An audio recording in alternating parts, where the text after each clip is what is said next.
Hello there, and welcome to the Sleepy Cosmic Lens. For countless generations, across the vast tapestry of human existence, we have looked up and found a constant companion in the night. A serene, silvery disk, a painter of tides, a beacon for lovers, and a lantern for the lost. The moon, it hangs there in the velvet blackness, the symbol of quietude, of cycles of a gentle, watchful presence. It is the very archetype of peace, lulling the restless world with its soft, reflected light. We have composed sonnets to its beauty and woven myths from its pale feature. It feels eternal, static, a perfect marble set against the swirling dynamism of the cosmos. Yet this is an illusion, a beautiful, profound misconception. The truth, as we shall come to see through our patient exploration, is that this icon of celestial tranquility, this lullaby of the heavens, was born from a violence of such staggering ferocity that it beggars the imagination. Its serene face is a mask, beneath which lies a biography written in fire and cataclysm.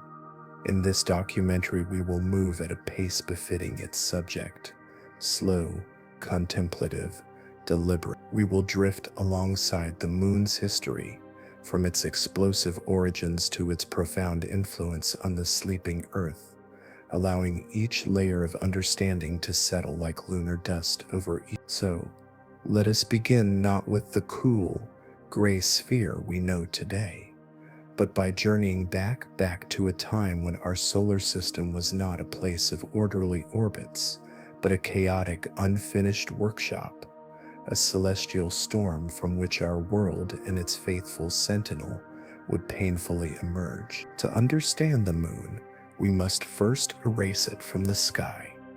We must wipe the slate of the heavens clean and peer back through the sleepy cosmic lens, not 400,000 years, but 4.5 billion years into the past. Imagine, if you will, a scene of profound tumult. The infant sun, newly ignited, blazes at the center of a vast whirling disk of gas and dust, a cosmic carousel of potential. This is not the quiet, empty space of today, but a dense, foggy nebula, thick with the primordial ingredients of worlds. Within this maelstrom, particles collide, stick, and gather. Dust becomes pebbles, pebbles become boulders, and boulders, through the relentless, patient pull of gravity, become planetemals, the rocky building blocks of planets. It is a time of constant crashing conversation, a deafening symphony of construction, where the rules are written by impact and fusion. In one particular region of this storm, a fortunate congregation of material begins to dominate, sweeping up its smaller neighbors, growing ever larger, ever more massive. This is the protoplanet that will become our Earth, but it is a far cry from the blue marble we call home. It is a hellish sphere, a seething, molten cauldron of rock. Its surface is an ever-changing landscape of liquid stone, glowing with a malevolent inner heat, punctuated by vast volcanic fountains that spew material into a thin, poisonous atmosphere. There are no oceans, no continents, no breath of air. There is only heat and motion and a relentless bombardment from the remaining debris that still clutters its orbit. This is our cradle, a world of fire. And into this scene of young, violent majesty, we must introduce another player, another world, of similar size, perhaps as large as the planet Mars, which has formed in a neighboring orbit, a sibling too close for a peaceful coexistence. Astronomers have named it Theia, after the Titan mother of the moon goddess Selene. Theia's orbit within the still unstable clockwork of the early solar system is destined to become unstable. For millions of years, these two titans, Earth and Theia, dance a gravitational pas de deux, their paths drawing incrementally, inexorably closer. It is a dance that can only end in a single catastrophic embrace, and then the moment arrives, not with a whisper, but with a scream written across the solar system. Thea, a world in its own right, with its own molten mantle and metallic core, does not merely strike the earth. It does not simply collide, it merges with it, in an event of such apocalyptic energy that language struggles to contain it. Let us slow this down, frame by agonizing frame, to comprehend the scale. This is not an asteroid impact. This is two planetary bodies, each thousands of kilometers across, meeting head-on. The angle is a glancing blow, but in cosmic terms, a glance is enough. As Thea approaches, its gravity begins to distort the very shape of the proto-Earth, raising a titanic tidal bulge of molten rock.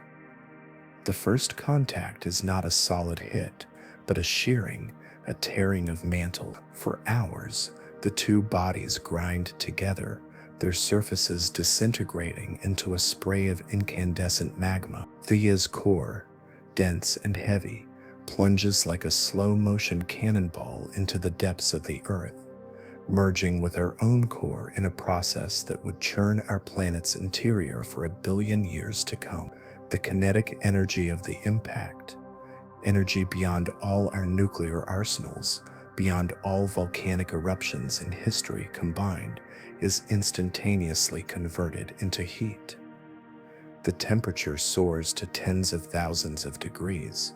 The rock does not melt, it vaporizes. In an instant, a significant portion of both worlds is not merely destroyed, but transformed into a superheated, silicate vapor. A vast plume of this vapor, mixed with countless trillion droplets and splashes of molten rock, is blasted into space, not as a simple jet, but as an expanding, glowing fog that envelops the ruined Earth. The Earth itself is left spinning wildly, its day perhaps only 5 hours long, its surface a global ocean of magma, deeper than any terrestrial sea, glowing with the fierce white-hot anger of the collision. But from this utter devastation, the first ingredients of new life, the lunar life, are now present. That immense toroidal cloud of vaporized rock and molten debris now encircles the traumatized Earth. It is a ring, but not like the serene, icy rings of Saturn. This is a ring of fire, a donut of incandescent catastrophe, shimmering with the heat of 1,000 suns. Within this furious nebula, the laws of physics begin their patient, meticulous work. As the cloud cools over days and weeks, the vapor condenses into trillions upon trillions of tiny droplets of liquid rock. They sparkle for a time, like a deadly, celestial mist. Then, through chance encounters, these droplets begin to coalesce. They bump, they merge, they form larger and larger blobs of magma. The process is a slow dance of accretion within the Great Ring. Over perhaps a century, a mere blink in geological time, but an epoch for this process. These blobs sweep up their surroundings. Smaller moonlets form, and these moonlets themselves collide and merge, not with the world-shattering violence of the initial impact, but with a softer, plastic merging, like droplets of honey coming together in zero gravity. And from this chaos, a dominant sphere emerges. It grows, sweeping its orbit clear, pulling the remaining material into its gravitational embrace. It is a sphere of molten rock, glowing red, then orange, then a dull, cooling gray. It is the moon, but it is a moon that is much, much closer to the Earth than it is today. A brooding giant presence in the sky, looming perhaps 20 times larger than we see it now. Its surface is still an ocean of magma, and the earth beneath it is a Hadean landscape of black crust over glowing seas of basalt. The two bodies, linked by their shared cataclysm, stare at each other across the void, radiating the terrible heat of their mutual birth. The violence is over, but the legacy is just beginning. For the Earth, this impact likely gave us our rapid spin and the tilt of our axis, which gives us our seasons. It may have contributed the bulk of our life-giving water, delivered later by asteroids, to a stabilized planet. And for the Moon, it left a profound signature, a composition eerily similar to the Earth's mantle, but bereft of the heavy iron that sank to our core, and bereft of the volatile materials boiled away in the great vapor cloud. This story, this grand narrative of a violent birth, remained for most of human history a mere hypothesis, a compelling idea born of orbital mechanics and cosmic detective work. It required proof, a piece of the puzzle from the heavens themselves, and that proof came when human hands clad in stiff gloves reached down in the dust of the Sea of Tranquility and picked up a stone. The Apollo moon rocks, brought back by those intrepid explorers, were the final unequivocal witnesses. Their chemistry was the smoking gun. They contained isotopes identical to those found on Earth, a familial fingerprint too precise to be coincidence. Yet they were depleted of iron and volatile elements, exactly as the giant impact hypothesis predicted. Those silent gray stones, resting in their sterile cases, are the ultimate testament. They are fragments of that long-vanished ring of fire, pieces of Theia and the proto-Earth both, solidified and waiting for billions of years to tell us their story. They confirm that our serene, sleeping companion, the sky, is in fact the child of a violent world-remaking collision, a fragment of ourselves cast into the celestial dark to forever watch over its wounded, vibrant parent. Now, in the wake of the great cataclysm, a new epoch dawns. A silence of a sort returns. But it is not the silence of peace, it is the simmering, active quiet of a world and its child locked in an intimate gravitational embrace of staggering power. Let us now bear witness to the first, most dramatic act of their shared existence, the ancient dance. This was a ballet of titanic forces performed across a stage of molten rock and thin, scorching atmospheres, a duet that would fundamentally shape the destiny of our planet. First, cast your eyes upward, not to the familiar, distant companion of our modern nights, but to a dominating, terrifying presence. The newborn moon hangs in the sky, but it is not a delicate disk. It is a colossal sphere, a seething, cooling orb of magma occupying a vast swathe of the heavens. It looms perhaps only 15,000 miles away, so close that you could almost feel its radiant heat. So immense that its detailed volcanic surface would be a breathtaking, oppressive landscape, filling the sky. It does not rise and set with the gentle pace we know. It speeds across the firmament, for the earth below is spinning with a furious, dizzying velocity. The day is not 10 to 4 hours long. It is a mere 6 hours from sunrise to sunrise. The young sun, slightly fainter, whips across the sky, chased and then chasing the gargantuan moon, creating a chaotic, strobe-like rhythm of light and shadow. The atmosphere, thick with carbon dioxide and steam, races to keep pace with this rapid rotation, showering the planet with hurricanes of unimaginable ferocity, winds that would not merely topple trees, but would reshape entire landscapes, carrying heat and dust in a perpetual planet-spanning frenzy. But the most profound actor in this ancient theater is not the wind, nor the frantic spin. It is the water, for as the Earth's surface, slowly, over tens of millions of years, begins to cool enough for a crust to form, and as comets and asteroids deliver their precious cargo, the first oceans begin to condense. Vast, shallow, steaming seas gather upon the young, volatile crust, and into these nascent oceans, the looming moon exerts its most immediate and awesome influence, the tide. But to call what happened then a tide as we know it is to call a wildfire, a candle. These were not the gentle rhythmic pulses that lap at our shores today. These were global cataclysmic events. Imagine a wall of water, not a few feet high, but thousands of feet high, a mountain range of water drawn up by the relentless gravitational pull of the nearby lunar giant. As the Earth rotated swiftly beneath this tidal bulge, the planet would experience not a leisurely rising and falling of the sea, but a continuous, thunderous tsunami racing around the globe. This titanic wave, moving at incredible speeds, would crash over any nascent continental shelves with the force of a continent colliding with itself.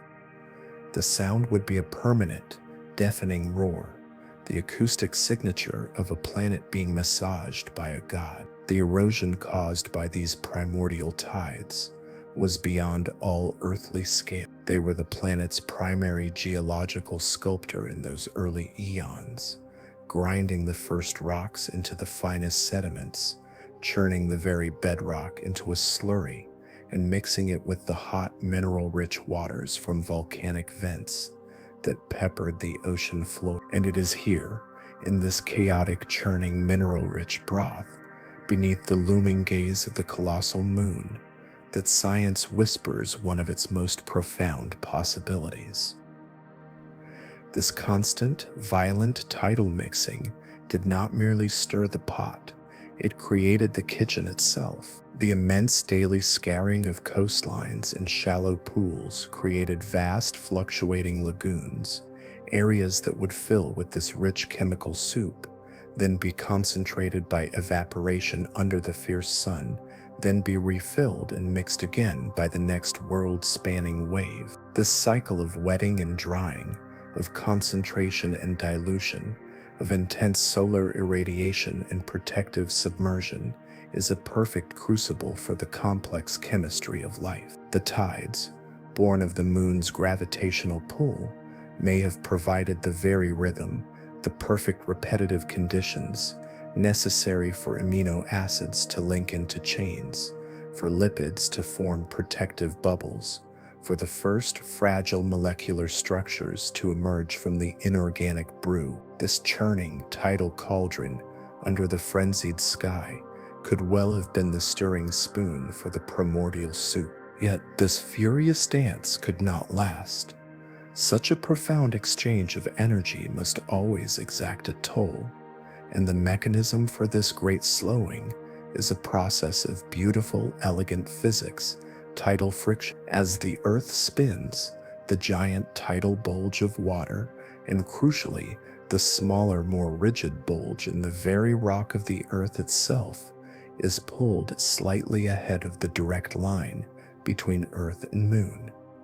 This is because the Earth's rotation tries to drag the bulge with it. The Moon's gravity, in turn, pulls back on this offset bulge with a gentle but unyielding grip. This constant, planetary tug-of-war acts as a brake. It is a brake, applied not with a screech, but with a whisper, so soft its effect is measured over hundreds of millions of years. With every rotation, a minuscule amount of the Earth's rotational energy is stolen, dissipated as heat, deep within the sloshing oceans and the flexing mantle, and that stolen energy does not vanish. In the graceful economy of the cosmos, energy is always transferred. The angular momentum lost by the spinning Earth is gained by the Moon, The laws of physics dictate that as the Earth's spin slows, our companion must move away to balance the celestial books. Thus, from the very moment of its formation, the moon has been in a slow, steady retreat. Each year, by a distance no greater than the growth of your fingernail, the moon spirals outward. The 6-hour day lengthens, moment by ancient moment.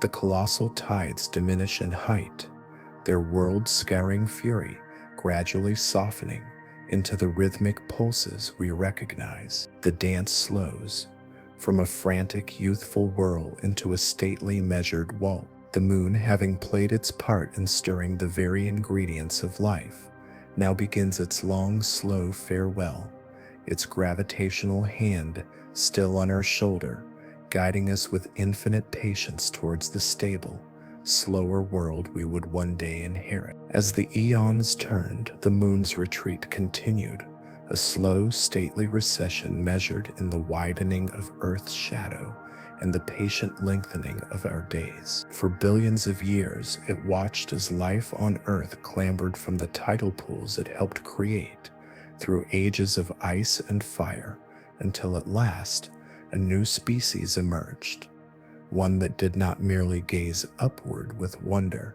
but with calculation, a species that would look upon that distant, silent world and feel not just curiosity, but a profound, almost gravitational pull to cross the void and touch its ancient surface. This chapter is not one of geology, but of spirit and steel.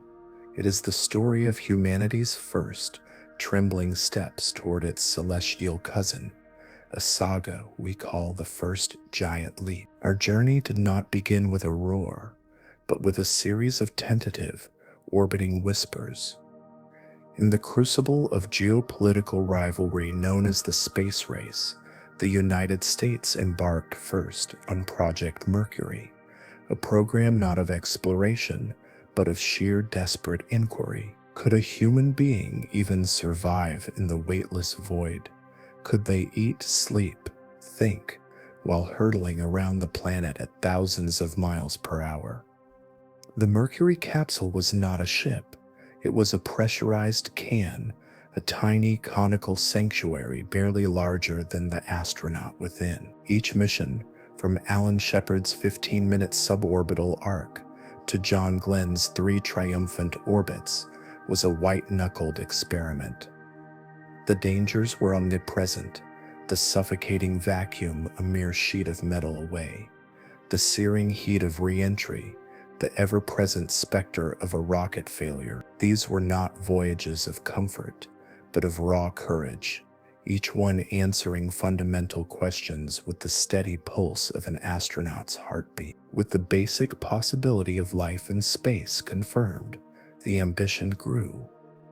Project Gemini was its name, Latin for twins, for this was the program of two.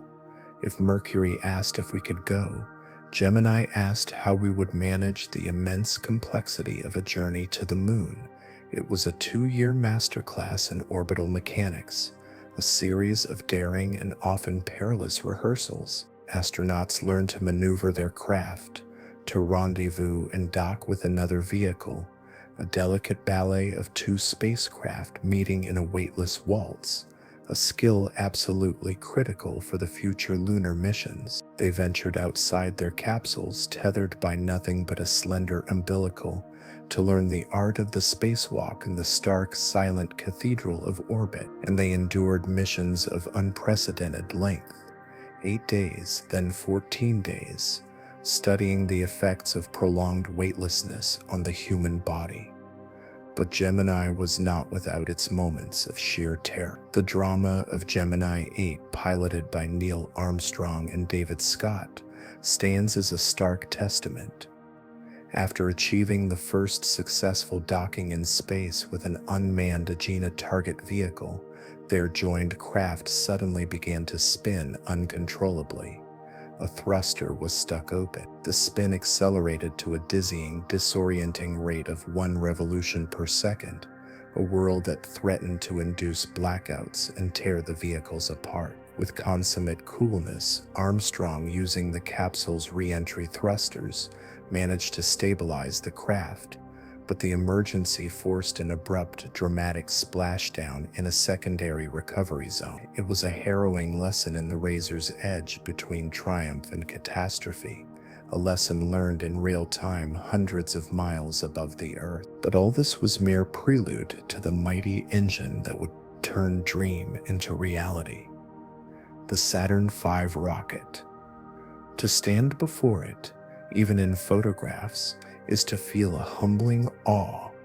It was not merely a machine, it was a cathedral of propulsion, a skyscraper built not to stand, but to climb. From its 5 massive F1 engines at the base, each one gulping 3 tons of kerosene and liquid oxygen per second, their collective roar a sound so profound it was not just heard, but felt in the viscera.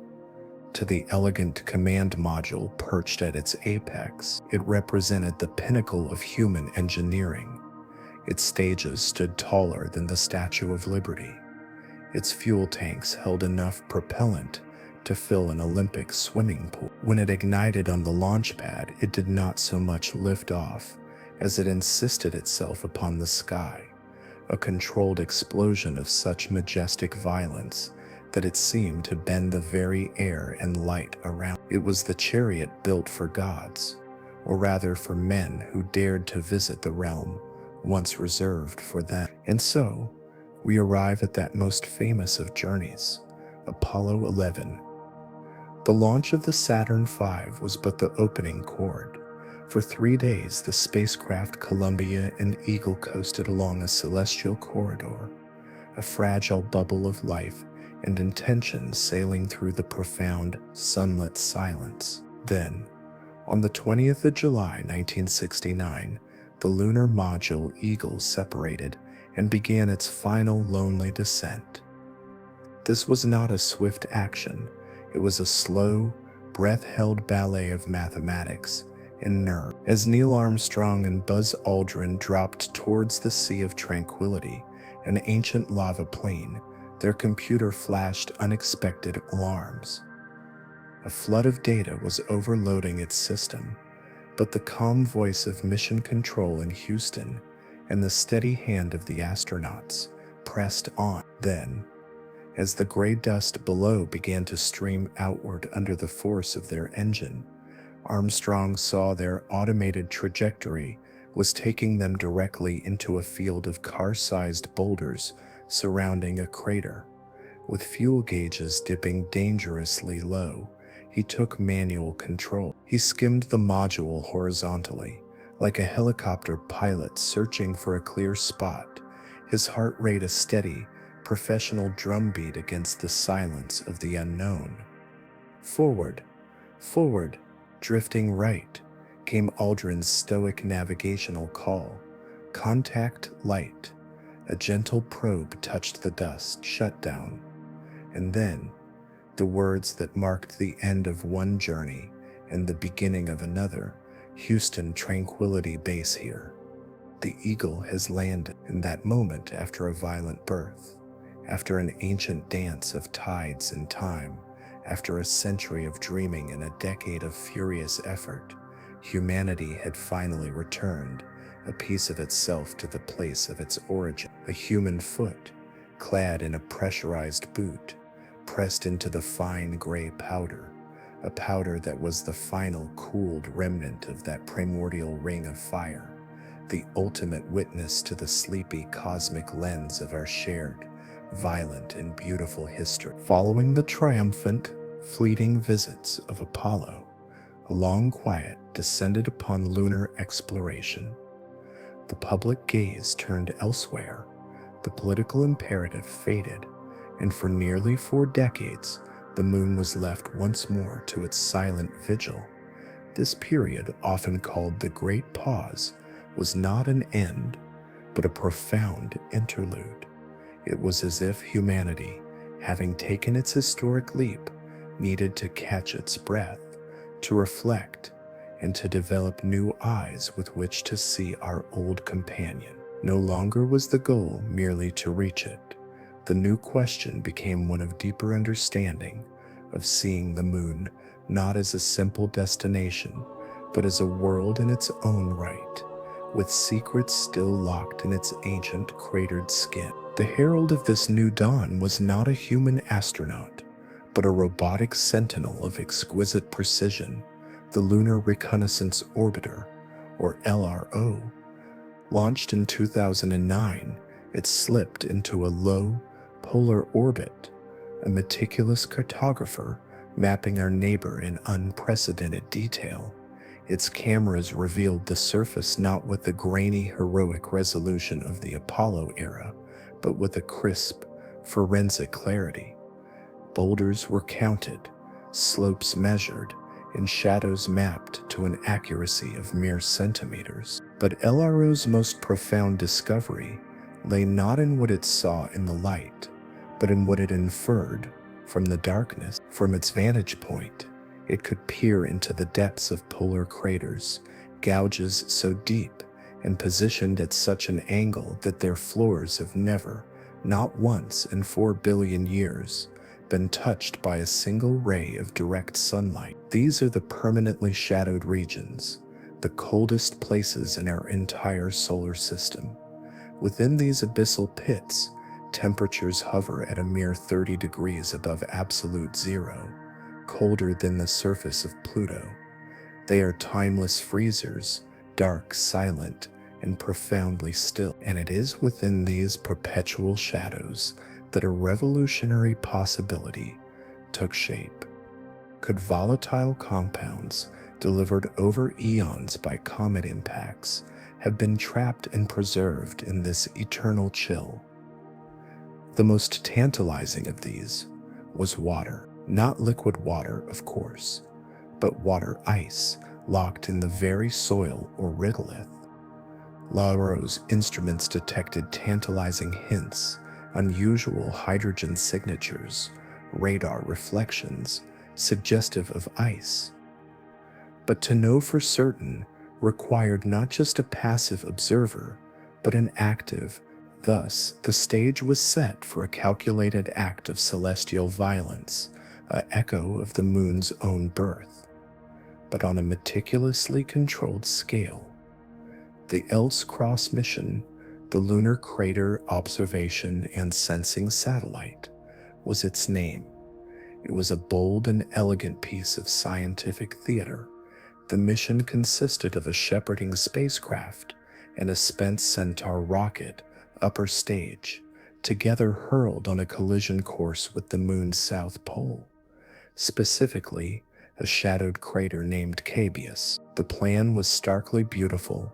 The 2-ton Centaur stage would strike first, acting as a kinetic impactor, plowing into the crater floor at over 5,000 miles per hour. The impact would excavate hundreds of tons of lunar material, blasting a plume of dust and debris high out of the permanent shadow and into the sunlight. Following just 4 minutes behind, the shepherding spacecraft, laden with spectrometers and cameras, would fly straight through this rising plume, tasting and analyzing its composition in real time before it too ended its mission in a second, smaller impact. On that October morning in 2009, telescopes across Earth and in space, including the watchful LRO, were trained on a patch of absolute blackness.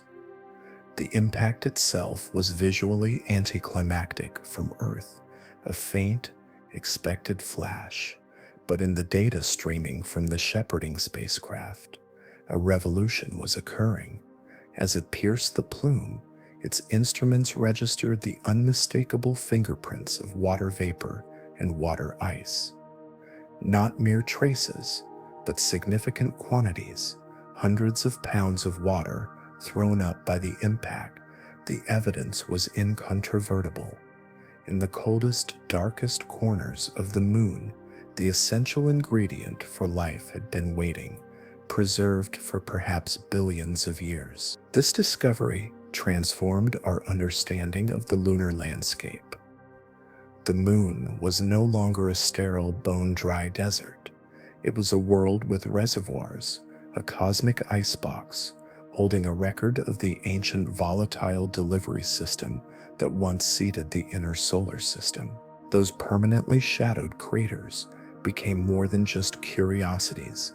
They became potential sanctuaries for future explorers, offering not just a possible source of drinking water, but of oxygen to breathe and hydrogen for rocket fuel. The shadowed regions, once symbols of the moon's eternal silence, now glimmered with the promise of a new chapter. From the violent birth, through the ancient dance, and the first human footsteps, we had now arrived at a revelation hidden in the dark. Our sleepy cosmic lens, it seems, had been quietly cradling the seeds of future dawns all along. As the profound quiet of the Great Pause settled once more upon lunar exploration, a new and different kind of energy began to stir. No longer was the journey to the moon the exclusive domain of superpower rivals. A fresh, diverse chorus of nations, and for the first time, private enterprises began to turn their gaze and their ingenuity toward our ancient companion. This is the story of the new explorers, a global and commercial awakening where the goal shifted from mere arrival to sustained, precise, and resourceful presence. Each mission, with its own unique character and ambition, has begun to write the next, bustling chapter in humanity's relationship with the moon. Our chronicle begins with a masterclass in precision, a quiet statement of technological artistry from Japan. Launched in September 2023, the Smart Lander for Investigating Moon, or SLIM, lived up to its nickname, the Moon Sniper. Its primary objective was not simply to land, but to land with an accuracy once thought impossible for robotic craft. While the Apollo landers of old targeted ellipses kilometers wide, SLIM aimed for a landing ellipse of just 100 meters, a postage stamp on the vast lunar plain. To achieve this, it employed vision-based navigation, using its cameras to recognize lunar craters in real time and compare them to orbital maps, autonomously guiding itself to its chosen spot near the Scioli crater. On January 19, 2024, it touched down, and while it came to rest on its side, its solar panels initially facing away from the sun, the mission was an unequivocal engineering triumph. Data later confirmed it landed a mere 55 meters from its target, a stunning feat of celestial marksmanship. Its legacy was further cemented by the deployment of two remarkable rovers, the hopping Elev-1 and the transformable, baseball-sized Sora Q, developed in partnership with a toy company, proving that innovation can come from the most unexpected collaboration. Against all odds, SLIM later awakened when sunlight reached its panels, and it ultimately survived 3 long, frigid lunar nights, setting a longevity record for a spacecraft without nuclear heating. Just days before SLIM's triumph, however, the world was reminded of the moon's enduring peril. Russia's Luna 25 mission, launched in August 2023, was a bold attempt to reclaim the mantle of the Soviet Luna program. After a 47-year hiatus, it aimed for the prized lunar South Pole, seeking to be the first to touch down in that region. The mission carried a suite of instruments designed to analyze the regolith and search for water ice. For 9 days, hope soared as it journeyed moonward and entered lunar orbit. But on August 19, during a maneuver to adjust its pre-landing orbit, catastrophe struck. A main engine failed to shut down, firing for 127 seconds instead of the planned 84. This error sent the lander on a fatal trajectory, and it crashed into the rugged rim of the Ponte G crater. The silence that followed was a stark echo of past failures, a humbling testament that the moon's secrets are never easily won, and that every journey no matter how heritage-laden, begins again with rain. It was against this backdrop of a Russian setback that a nation's determined perseverance captured the world's imagination. India's Chandrayaan-3 was a mission born from a previous heartbreak, the crash landing of its Zensus.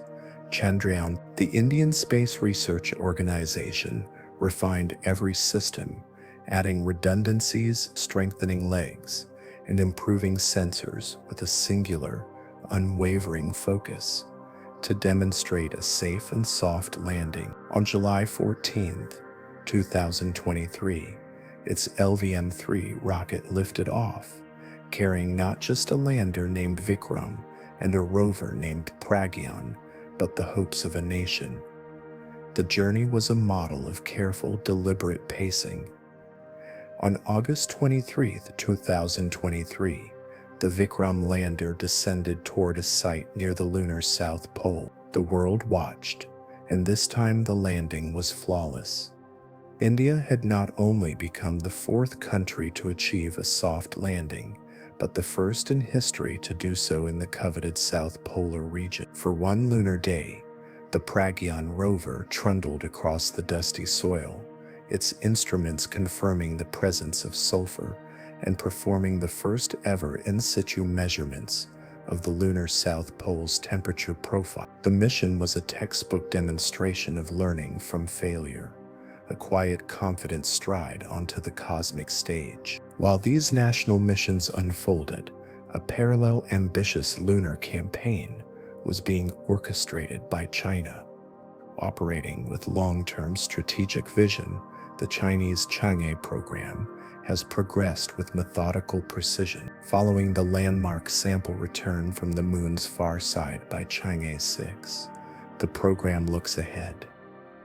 The upcoming Chang'e 7 and Chang'e 8 missions are the direct precursors to something far grander: the International Lunar Research Station. Chang'e 7, targeting 2026, will be a comprehensive South Pole surveyor, but it is Chang'e 8, planned for 2028, that truly heralds the future. This mission is designed to lay the practical groundwork for sustained human-robotic presence. Its most revolutionary objective is in situ resource utilization testing, including experiments to 3D print construction bricks using lunar soil. It will also carry a mini-terrestrial ecosystem to study life's viability in the lunar environment. Uniquely, Chang'e 8 has openly invited global partnership, reserving 200 kilograms of payload space for international instruments, with collaborators already including Pakistan, Turkey, South Africa, and Italy. This is not merely exploration. It is the beginning of extraterrestrial industry and international lunar homesteading. And then, a new actor entered the arena, forever changing the landscape of access to space. On February 15 through the 24th, a Falcon 9 rocket launched not a government spacecraft, but a commercial vehicle named Odysseus, built by the American company Intuitive Machines. This was the IM-1 mission, funded in part by NASA's Commercial Lunar Payload Services program, but led and operated by the private sector. Its goal was to deliver scientific and technological payloads to the Malapert A crater. Also in the South Polar region, the journey was fraught with nerve-wracking challenges, including a last-minute failure of the primary navigation laser just hours before landing. In a brilliant display of real-time ingenuity, engineers uploaded a software patch to instead use an experimental NASA LiDAR sensor, the Navigation Doppler LiDAR, as the primary guide. On February 22, Odysseus touched down, achieving the first successful soft landing by a commercial company on the moon, and returning the United States to the lunar surface for the first time. Though it landed at an awkward angle, it fulfilled its mission, transmitting valuable data for a week. It proved that a new, agile, and cost-effective model for lunar delivery is not just possible, but operational. From Japan's sniper-like precision to India's redemption, from Russia's sobering reminder of risk to China's blueprint for a lunar outpost, and finally to the pioneering spark of American commercial enterprise, the new explorers have woven a complex and compelling new narrative. The moon is no longer a solitary destination for flags and footprints. It has become a workshop, a laboratory, a resource depot, and a shared destination for all of humanity. The sleepy cosmic lens now reflects not just one dreamer, but a bustling, determined, and globally interconnected species, ready to learn, to build, and to stay. From the flurry of global and commercial landers, a grander, more orchestrated vision emerges. It is an architecture not for fleeting visits, but for permanence. This is the mandate of the Artemis generation, to return to the moon, but this time, to learn how to stay.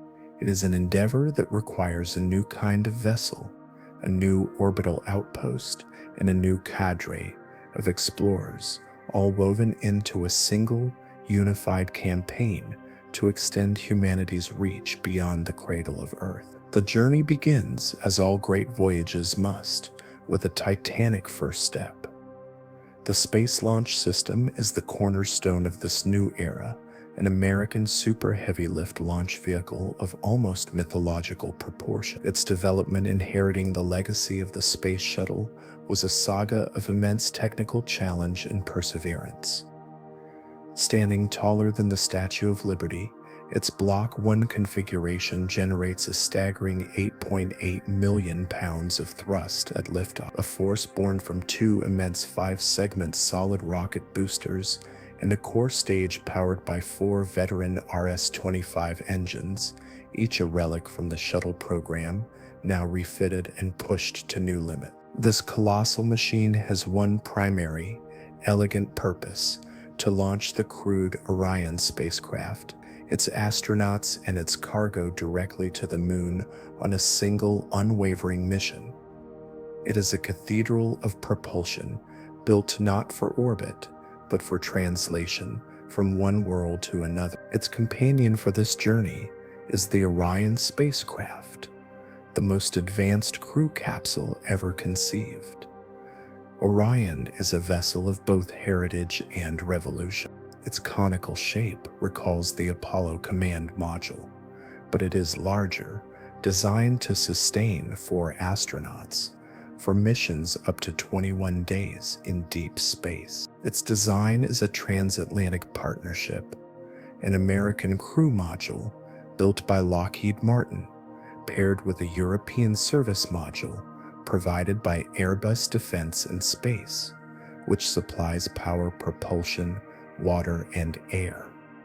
Together, they form a resilient sanctuary. Orion's crew module is protected by the Avcoat heat shield, a modernized version of the Apollo ablative material, tasked with standing the searing 5,000-degree Fahrenheit re-entry from lunar velocity, a faster, hotter return than any spacecraft designed for humans has ever endured. It is equipped with a launch abort system that can pull the crew to safety in milliseconds during ascent, and its glass cockpit interfaces and automated docking systems represent a quantum leap from the analog dials and manual piloting of the past.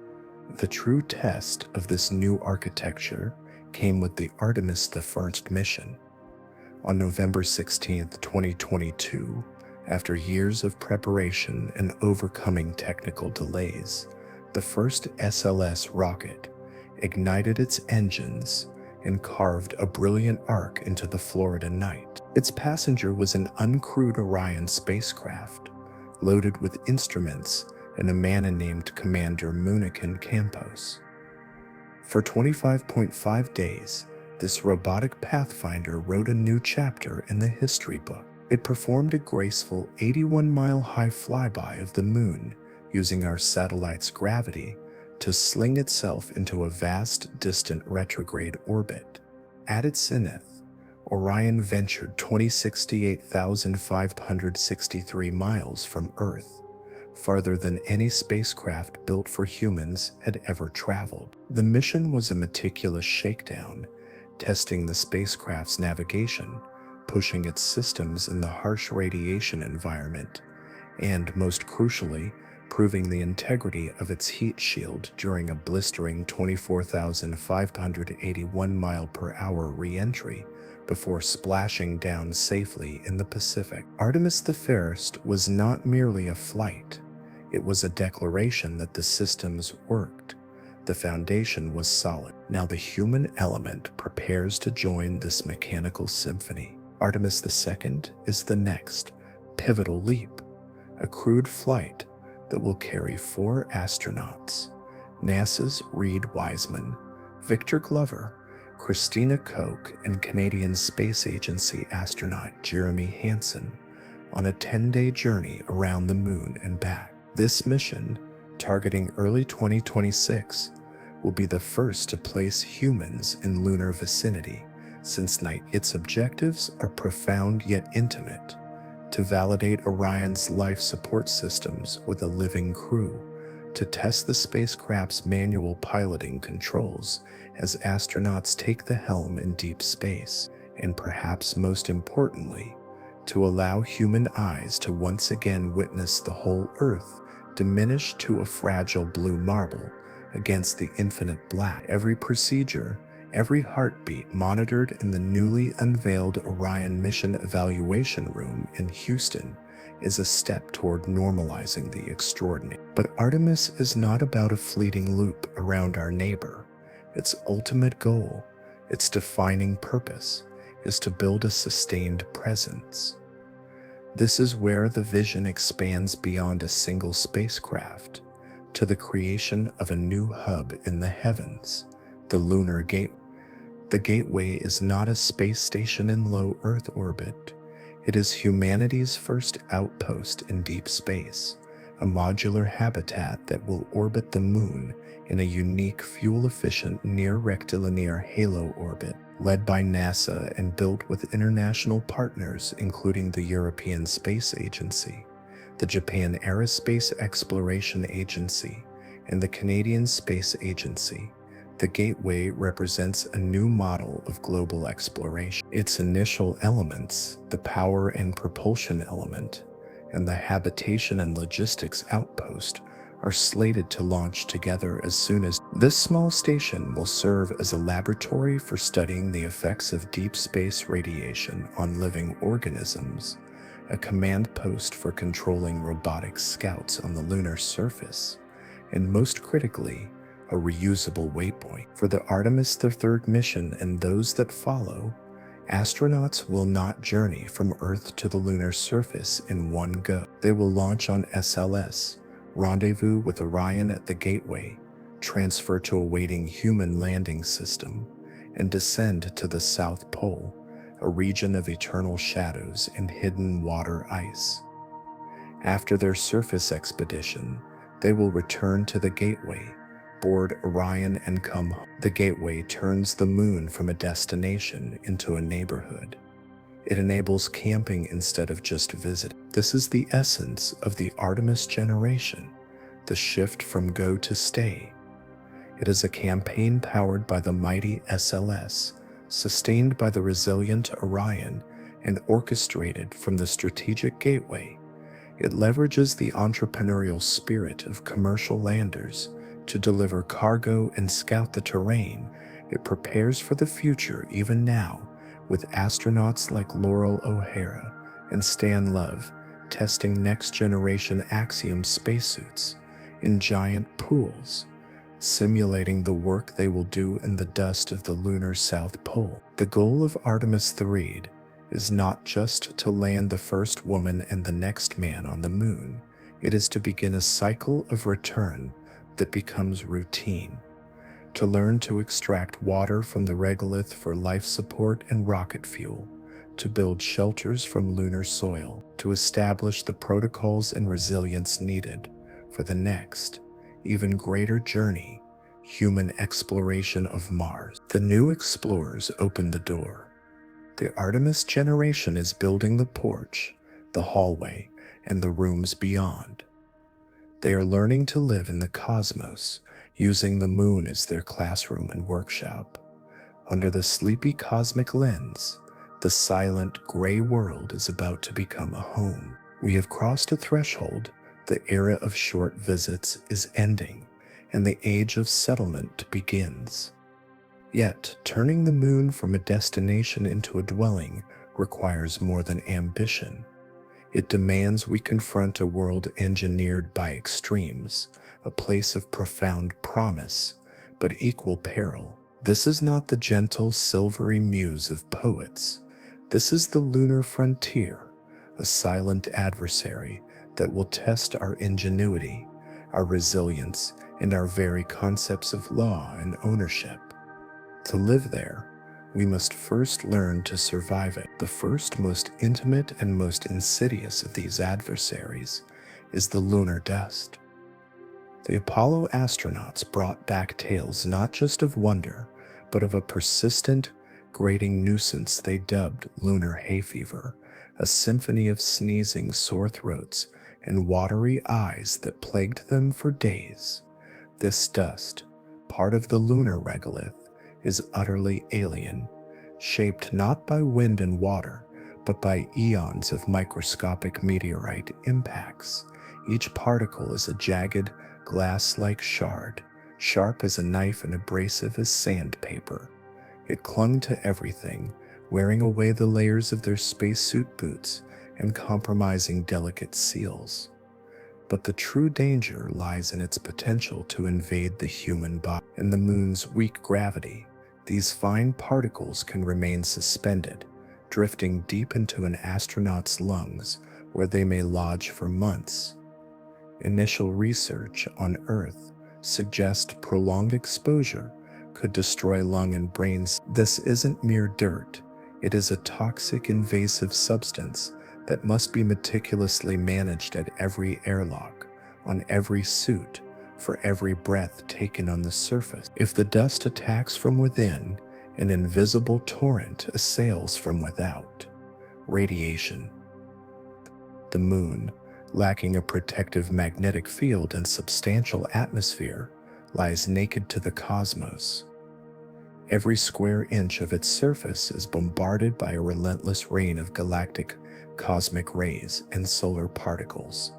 Measurements from China's Chang'e 4 lander revealed the stark reality. The radiation dose on the moon is about 200 times higher than on Earth's surface, and 2.6 times higher than aboard the International Space Station. An astronaut on the lunar surface would absorb, in a single day, a dose equivalent to a full-body CT scan. Chronic exposure raises the specter of increased cancer risk, cataracts, and damage to the central nervous system for a generation planning not days but months and years on the moon. This is not a peripheral concern, but the central engineering challenge of habitat design. Every wall, every rover, every spacesuit must become a shield. Yet, in this landscape of extremes, the moon itself may offer a sanctuary. Data from NASA's Lunar Reconnaissance Orbiter has revealed a remarkable feature: pits, some of which are likely skylights, leading into vast subsurface lava tubes. These are the collapsed ceilings of ancient tunnels where molten rock once flowed. Within their permanently shadowed recesses, the wild temperature swings of the surface, from a searing 20 degrees Celsius by day to a brittle minus 703 degrees Celsius by night, are tamed to a constant, shirt-sleeve compatible with 17. More critically, the meters of rock overhead provide a natural bulwark against radiation and the constant threat of micrometeorite impacts. As one scientist poignantly observed, humans evolved living in caves, and to caves we might return when we live on the moon. These geological gifts could be the foundational real estate for our first permanent lunar bases. However, the promise of these resources, the sheltering caves, and the life-sustaining water ice, unlocks a complex and unresolved domain: the law. The current framework, anchored by the 1967 Outer Space Treaty, was written for an age of visitation, not colonization. It clearly states that no nation may claim sovereignty over the moon or any celestial body, but it is conspicuously silent on what happens when a company or a nation uses a resource. If one entity sets up a base in a prime lava tube or begins mining water ice at the South Pole, does that constitute a de facto territory? The subsequent 1979 Moon Agreement sought to declare these resources the common heritage of mankind, but it was never ratified by major spacefaring nations. We are left with a profound legal vacuum. Who will mediate disputes over the most valuable crater?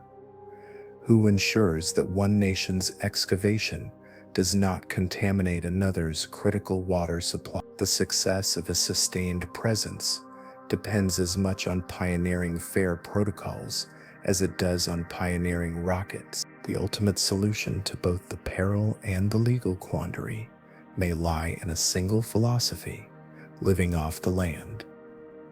This is the practice of in situ resource utilization, the art of turning lunar problems into lunar solutions. The vision is transformative. Instead of launching every drop of water and every brick from Earth at stupendous cost, we learn to manufacture them in place.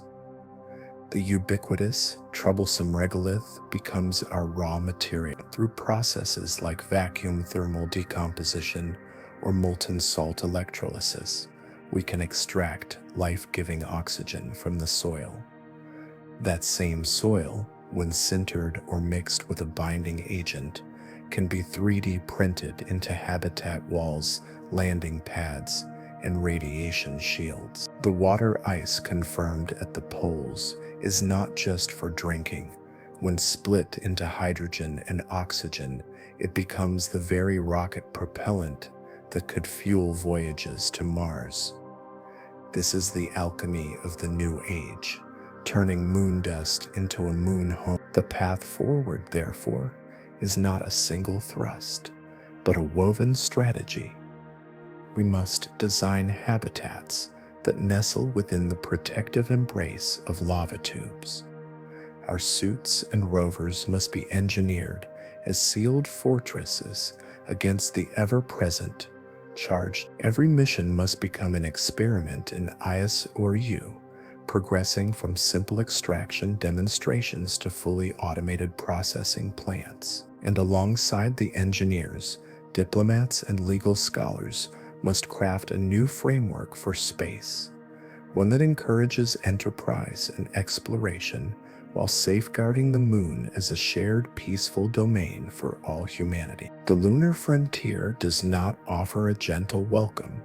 It presents a gauntlet of dust, radiation, vacuum, and cold.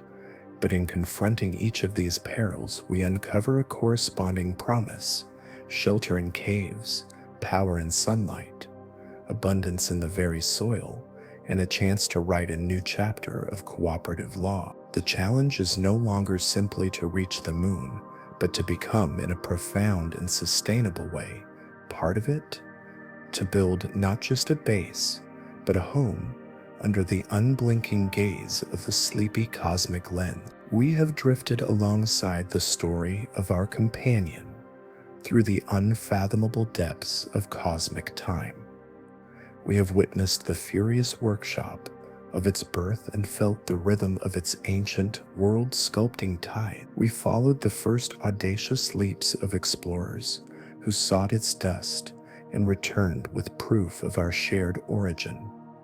And now, we stand at the threshold of its silent plains, contemplating a future where we might dwell within its shadows and walk among its ancient, sheltering stone. And so, we return to the beginning, to the quiet illusion. This is the ultimate paradox of our neighbor, the heart of the sleepy cosmic lens.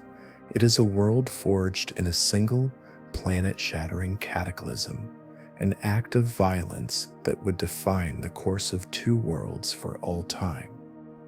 Yet, from that cosmic wound emerged a sphere of profound and enduring peace. Its gravitational hand, born of that primordial embrace, slowed our world's frantic spin and calmed our planet's tempestuous seas. It may have even stirred, in those churning tidal pools, the very first fragile whispers of life. Its violent legacy became the very author of earthly tranquility. It is a place of profound contradiction. It is a world devoid of air, yet its silent surface has become the stage for humanity's most breathtaking acts of will and ingenuity. It is a landscape of stark, brutal extremes, scorching light and eternal shadow, shattering cold and blistering heat, and yet, within its hidden recesses, it offers us the hope of sanctuary, of resources, of a foothold. We see in its serene face the muse of poets, the measure of time, the keeper of dreams.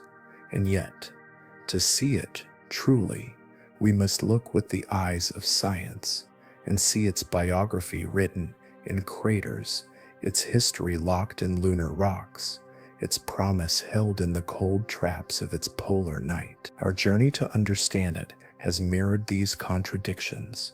It has been an endeavor fueled by earthly rivalries, yet it has given us a vision of our planet as a fragile, lonely, and breathtakingly beautiful oasis. The race to conquer the moon gave us the gift of the earth, the single, most profound image of our shared home, floating alone in the cosmic dark. The quest to master this silent world has taught us, above all, humility. It has reminded us that we are not separate from the cosmos, but born of it. We are, as the lunar rocks whisper to us, made of the same star stuff as the dust upon which we long to walk. Look up now on a clear night. See it hanging there, as it has for every human who has ever drawn breath. Its serene, silvery disk, its painterly glow upon the clouds, its tranquil passage through the stars. For a moment, let the science receive, let the knowledge of its violent birth, its retreating orbit, its promise and its peril settle like dust upon the ancient plains of your mind. See it not as a destination, or a resource, or a scientific subject, but as it has always been, a companion, a lantern, a lullaby for a restless world. It watches as it always has.